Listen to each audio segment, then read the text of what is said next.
નમસ્કાર મિત્રો, વિડીયોમાં તમારું સ્વાગત છે। તો મિત્રો, અત્યારે હાલની ખૂબ જ મોટી અને દુઃખદ ખબર સામે આવી રહી છે। ત્યારે મિત્રો તમને જણાવી દઈએ કે ભગવાન વિષ્ણુની પ્રતિમા તોડતા આક્રોશ। જી હા મિત્રો, અત્યારે હાલની આ ખૂબ જ મોટી અને દુઃખદ ખબર સામે મળી રહી છે।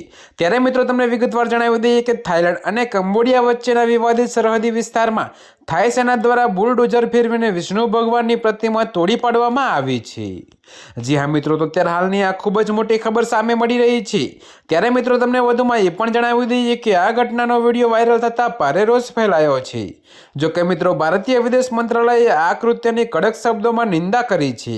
તો એમઈએ પ્રવક્તા રણધીર જયસ્વાલે કહ્યું કે આવા કૃત્યો વિશ્વભરના શ્રદ્ધાળુઓની ધાર્મિક લાગણીઓને ઠેસ પહોંચાડે છે। તો મિત્રો, અત્યારે હાલ માટે આટલું જ। મળીશું નવી અપડેટ સાથે। અને જો તમને અમારા વિડીયો પસંદ આવતા હોય તો વિડીયોને લાઇક, કોમેન્ટ, શેર અને અમારી ચેનલને સબસ્ક્રાઈબ કરવાનું ભૂલતા નહીં મિત્રો।